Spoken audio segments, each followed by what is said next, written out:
ఒకరు కాదు, ఇద్దరు కాదు, దాదాపు 200 మంది మహిళలు ఆటోలు నడుపుతూ ఉపాధి పొందుతున్నారు.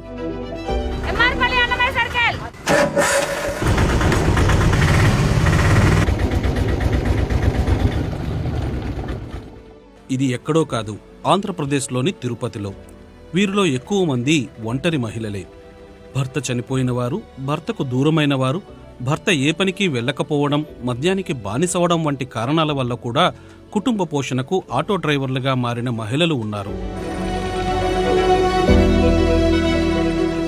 మా ఆయన లేరు, ఇప్పుడు 2 years అయిపోయింది చనిపోయి. అయినా ఆటో తోలుకుంటా పార్క్ కూడా పెళ్లి చేశాను. ఈ మధ్య ఆటో తోలుకుంటా జీవనాధారం సాగిస్తున్నాను సార్. ఇప్పుడైతే నేను ఒంటరి దాన్ని, నా కోసం నేను సాధించుకుంటా ఉన్నాను సార్. నా కాళ్ళ మీద నేను నిలబడి. పాపని డిగ్రీ సార్, కానీ హౌస్ వైఫ్ మ్యారేజ్ చేసేసినాను. నేను 10th వరకు చదివినాను సార్. నా ఫ్రెండ్స్ అంతా హై లెవెల్లో ఉన్నారు. 2016 నుంచి తోలుతున్నాను. అప్పటి నుంచి జీవనాధారం ఇది నా సొంత జాబ్ అనుకొని ఇందులోకి వచ్చినాను సార్. నేను భర్త ఉన్నప్పుడు ఇంట్లో నుంచి కాలు కూడా బయటపెట్టని నాగమణి 2 పిల్లలను పెంచడం కోసం ఆటో నడుపుతున్నట్లు బీబీసీతో చెప్పారు. రోడ్డు మీదకి వచ్చినప్పుడు ఎట్లా తీసుకునేసాము, మనం ఎట్లా ఒకట్లా బతకాలా అని కొంతమంది అవమానంగా మాట్లాడిన వాళ్ళు ఉన్నారు. కొంతమంది మీరు ధైర్యం చేసి వచ్చినారని ఎంకరేజ్ చేసే వాళ్ళు ఉన్నారు. ఎందుకు ఇంట్లో వంట చేసుకోకుండా మీకేం పని, మా ఆటోలకి ఇంకేం పని కన్నా పోవచ్చు కదా అన్న వాళ్ళు ఉన్నారు. వాళ్ళతో సమానంగా మేము కూడా డ్రైవ్ చేసి బతకగలుగుతున్నాము. అప్పట్లో మా అబ్బాయి 8th క్లాస్లో మా ఆయన చనిపోయాడు. ఇప్పుడు మా అబ్బాయి డిగ్రీ కంప్లీట్ అయిపోయింది. చిన్న అబ్బాయి కూడా 2nd year కంప్లీట్ అయ్యింది. పిల్లల్ని అయితే చదివించుకుని ఇబ్బందులు అయితే లేకుండా మా కాళ్ళ మీద మేము నిలబడి బ్రతుకుతాం సార్. భర్తలు పట్టించుకోకుండా వదిలేసి వెళ్లిపోతే ఆటో నడుపుతూ పిల్లలను కార్పొరేట్ స్కూళ్లలో చదివిస్తున్న మహిళలు ఉన్నారు. మా హస్బెండ్ అది వదిలేసి 7 సంవత్సరాలు అవుతుంది. నా పిల్లల్ని నా కాళ్ళ మీద నేను నిలబడుకున్నా. ఇప్పుడు మా అమ్మను కూడా నేనే చూసుకుంటా అన్నాను. అంటే మా ఇంట్లో సమస్యలు ఎక్కువ వల్ల నేను రాస్ ఆఫీస్కి రావడం జరిగింది. ఇంగ్లీష్ మీడియం చదివిస్తున్నాను. నా కూతురు 7th క్లాసు, బాబు 6th క్లాసు. ఇద్దరిని నేనంటే చదువుకోలేదు, ఆపేశారు మధ్యలో. ఇంకా నా పిల్లల్ని చదివించాలని ఆటో తోలి నా బిడ్డలను చదివిస్తున్నాను నేను. ఇది నాకు ఇంకా మనస్ఫూర్తిగా హ్యాపీగా ఉంది.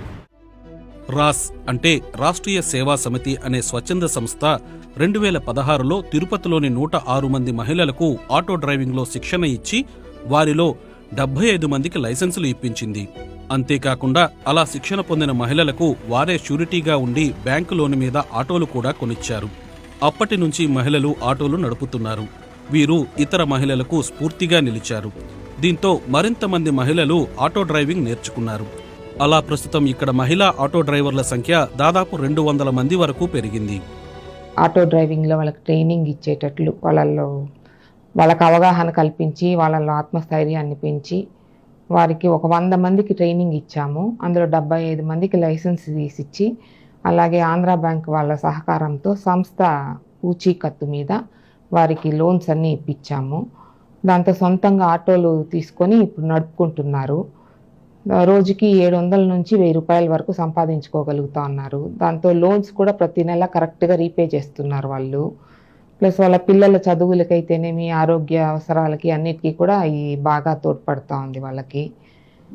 మాకు కూడా కొంచెం సంతోషంగానే ఉంది. ఇంకా కూడా ముందుకు వస్తే ఇంకా వాళ్ళకి అన్నీ కూడా నేర్పించే అవకాశం ఉంటుంది. తిరుపతిలో మహిళా ఆటో డ్రైవర్లలో డిగ్రీలు, పీజీలు చేసిన వారు కూడా ఉన్నారు.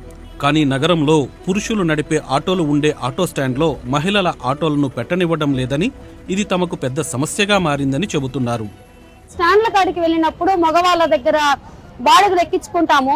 ఆడవాళ్ళ ఆటోలు ఎక్కిన తర్వాత మగవాళ్ళు పలానా స్టాండ్ల కాడ ఉండే వాళ్ళు బండి తీసుకొచ్చి ముందర అడ్డం పెట్టేసి, ఇది మా బాడగా, మా స్టాండ్ మేం పోవాలా, మీరు ఎందుకు పోతారు, దింపండి అంటారు. మా బండికి ముందర అడ్డం పెట్టి మాకు ఎక్కిన పార్టీని దింపించి వాళ్ళ ఆటోలోకి ఎక్కించుకుంటారండి. 200 మంది మహిళలు నడుపుతున్నారండి. మాకు ముఖ్యంగా కావాల్సింది, మేము స్టాండ్ కావాలని కోరుకుంటున్నాం. అది 5 మందికి స్టాండ్ ఇచ్చారు, మిగిలిన వాళ్ళకి స్టాండ్ ఇవ్వలేదు. మిగిలిన లేడీస్ కూడా చాలా కష్టపడుతున్నారు. కాబట్టి మాకు ప్రభుత్వం మా దగ్గరకు మాకు కాస్త హెల్ప్ చేయాలని మేము కోరుకుంటున్నాము. స్టాండ్లో ఆటోలు పెట్టనివ్వకపోవడంతో వీళ్ళు ఎక్కువగా విద్యార్థులు, ఉద్యోగులను ప్రతిరోజు పికప్ చేసుకోవటం, డ్రాప్ చేయడం లాంటివి కుదుర్చుకుంటున్నారు. ఆటోలు నడిపే మహిళలు తమ స్టాండ్లో ఆటోలు పెట్టుకుని సీరియల్ ప్రకారం నడిపితే తమకెలాంటి అభ్యంతరం లేదని తిరుపతిలో ఒక ఆటో స్టాండ్కి నాయకత్వం వహిస్తున్న వ్యక్తి బీబీసీతో చెప్పారు. కానీ వాస్తవ పరిస్థితి మరోలా ఉంది. తాము యూనియన్గా ఏర్పడి ఆటో స్టాండ్ పెట్టుకున్నామని, తమ యూనియన్లో మెంబర్షిప్ తీసుకున్న వారు మాత్రమే తమ స్టాండ్లో ఆటోలు పెట్టాలని వారు నిబంధనలు పెట్టుకున్నారు. అంతేకాదు, మహిళల ఆటోలు తమ స్టాండ్లలో పెట్టడం వల్ల తమకు కస్టమర్స్ రారని పురుష ఆటో డ్రైవర్లు భావిస్తున్నారు. అందుకే వారి స్టాండ్లో మహిళల ఆటోలు పెట్టడానికి వారు ఇష్టపడటం లేదు. ఈ మహిళా ఆటో డ్రైవర్ల సమస్యలపై తిరుపతి ట్రాఫిక్ డీఎస్పీ కాటమరాజుతో బీబీసీ మాట్లాడింది. తిరుపతిలో అనేక మంది మహిళలు ఆటోలు నడుపుతూ జీవనం సాగిస్తున్నారని, అటువంటి వారికి తాము అండగా ఉంటామని ఆయన చెప్పారు. రాస్ సంస్థ ద్వారా ఆటోలు ఇప్పించామని, అప్పుడు మహిళా పోలీస్ డీఎస్పీగా ఉన్న తానే ఆటోలను ప్రారంభించానని చెప్పారు. ఒక మహిళ తన ఆటోను ఎక్కడా ఉంచలేనప్పుడు ఆమె అడిగిన ఆటో స్టాండ్లోనే పెట్టించామని, బస్టాండ్ దగ్గర మహిళల యూనివర్సిటీ, రుయా హాస్పిటల్, స్విమ్స్ లాంటి ప్రాంతాల్లో మహిళా ఆటో డ్రైవర్లను అకామిడేట్ చేశామని ఆయన తెలిపారు. కొన్ని చోట్ల వారికి వారే స్టాండ్లో పెట్టుకుని నడుపుతున్నారని, వారికి ప్రత్యేకంగా స్టాండ్ కోసం సైట్ కావాలంటే ఆ భూమి యజమాని నుంచి పర్మిషన్ తీసుకోవాలని, మిగిలిన చోట్ల వారు ఆటో నడుపుకోవడానికి ఎటువంటి ఇబ్బందులు లేవన్నారు. గతంలో మహిళా ఆటో డ్రైవర్లు ఫిర్యాదు చేసినప్పుడు ఆ సమస్యలన్నీ పరిష్కరించామని, మళ్లీ ఇంకేదైనా కంప్లైంట్స్ ఉన్నా వారి సమస్యలను పరిష్కరించడానికి సిద్ధంగా ఉన్నామని, వాళ్ళని ఎవరైనా ఆటో పెట్టనీయకపోతే అటువంటి వారిపై చర్యలు తీసుకుంటామని డీఎస్పీ కాటమరాజు బీబీసీతో చెప్పారు.